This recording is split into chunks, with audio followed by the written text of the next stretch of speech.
blew ourselves up, and Nick Miskin's over here No. listening to some of these Mitch. stories, laughing his head off. You're looking at the preview.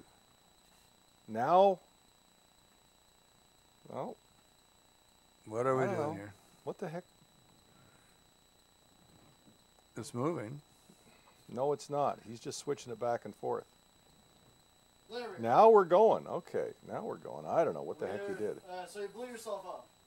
Well, I didn't blow myself. I think the audio was probably working fine with the didn't- The video. audio was fine. Yeah. I did not blow myself up. Murray. Somebody and else did. Unfortunately, Yeah. Murray blew himself up and died, and it was unfortunate. Yeah. It was really unfortunate.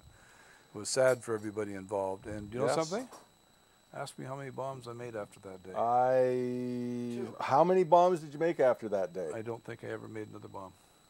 Well, this is good. I learned something from the death of my friend. That's the right? hard way. That's definitely the hard way. Yeah, it was. I quit blowing up outhouses at that point. Because we used to blow, see, it's hard to believe, but you could have a big city with outhouses, Yes. right?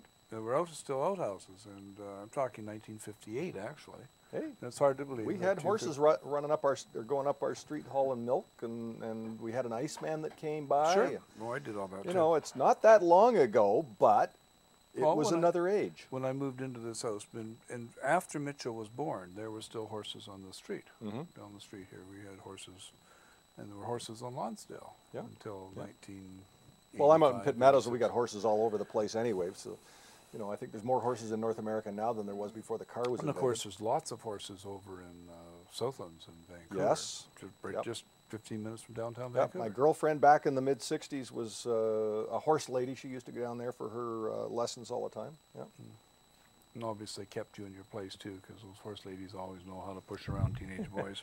She had a crop. Yeah.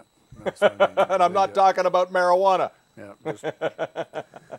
Yeah, Jane. How the heck downstairs did we has get a off- crop. we Oh, got I don't know. talking We're about talking. kids. I'm not sure if this makes any sense. No, it or doesn't not, make any but sense when at all. GST gets here. So You know me, you're- I've been writing, you know what the digital rag is, don't you? Yes, I know what the digital. The digital is. rag. I started writing the digital rag in 1994 when we had our internet service company, Whimsy. And it was kind of like a little bit of a history, what was happening on a day-to-day or a weekly basis In the industry. in the industry, in the internet industry. It talked about our billing problems. You know, we were creating the billing. We were writing, making the products up as we went along. We were literally inventing the internet at that point, what we were billing for and all of that type of thing. I had Suzanne Daoud, who was rewriting our billing system every month. And if you just happen to tune in, this is Richard Pitt, and I'm David Ingram. And in this, I'm his follower. But Richard Pitt, this man sitting right here, I can reach out and touch him like this. Well, I almost can reach out and touch him. And Nick, you may not know this, but this man right here and his partner Stuart Lynn were the first people in Canada to provide commercial internet services for the public.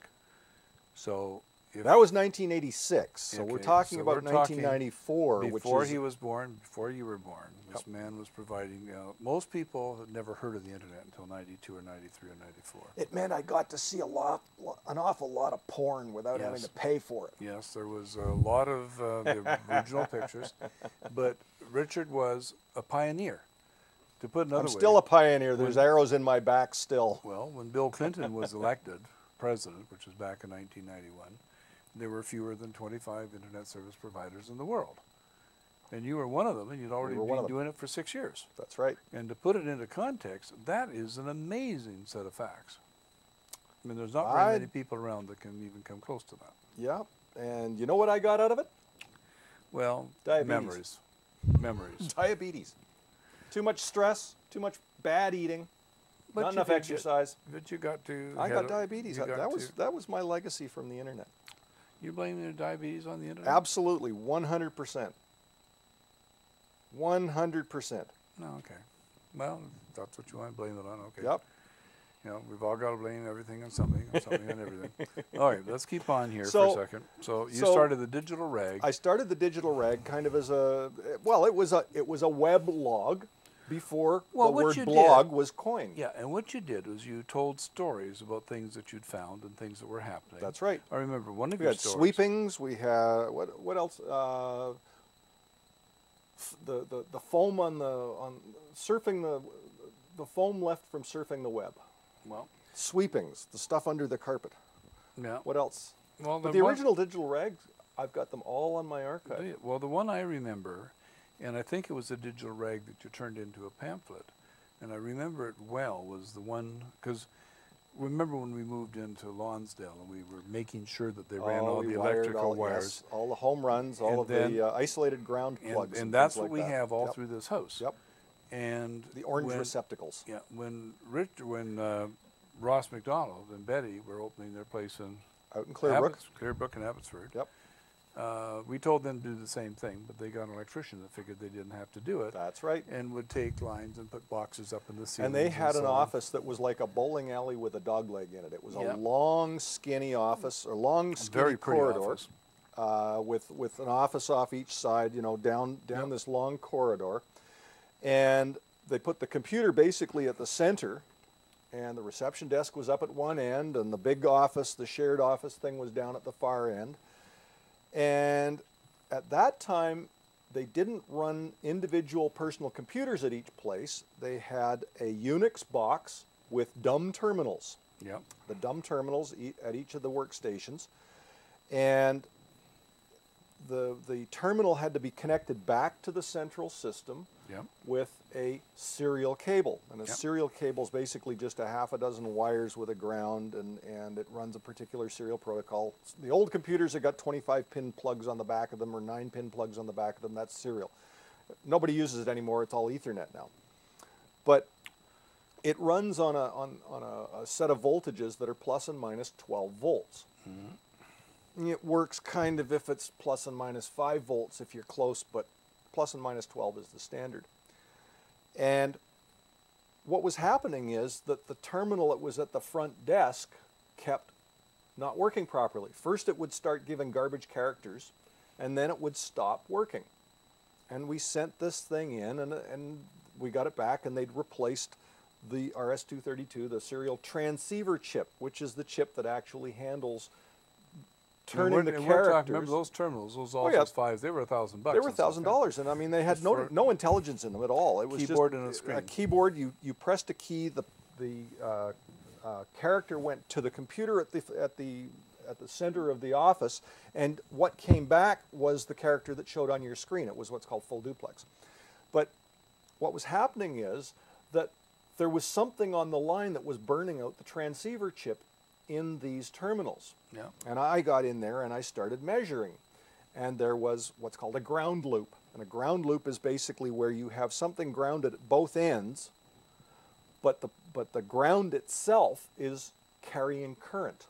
And in this case, there was a difference in voltage between those two ends, just enough, about a 1.5 to 2 volt difference, that there was power flowing through the ground. Because of the difference in the voltage. Because of the difference in the voltage. Well, it hadn't happened to start with. It only happened when a new business moved in downstairs in the retail section. So they were up on the second floor Yeah. in the business offices. Downstairs there were retail stores. Well, what moved in was a dry cleaning establishment Oh, heavy that duty drew a motor ton of started. power. Yep. Okay. Motor starts up and And pulls so up. what happened is these dryers and things Yeah. were drawing enough power that it was causing a voltage drop in the ground Yeah. between the front desk and the back. And I talked to the electrician. He says, I told Ross this, and I said, this is like, you can't have this. It's not supposed to happen. And this is what's burning these chips out. So he says, tells the electrician this, and the electrician says, well, 1, 2 volts and 110 volts? No, it's 1 or 2 volts in 12 volts. It's not 1%, it's 10%. 15%. And it's got AC hum on it. It's supposed to be DC and all sorts. But the point is that the electrician just didn't understand the problem. Didn't have a clue. And yet, if he had put in isolated ground, which means every run is a home run back to the thing, there Which couldn't is what possibly we- have been any voltage What drop. we had done 6 years before That's in right. the North Vancouver office, Yep. and what this house is. And the electricians still don't understand that. They still don't understand. Because when I was doing this house, as you know, I put a 200 amp circuit in, and I ran a whole bunch more lines and stuff, and I'd already run a bunch of separate lines. And I wanted what's special as a dedicated line to the photocopier. Now you'd think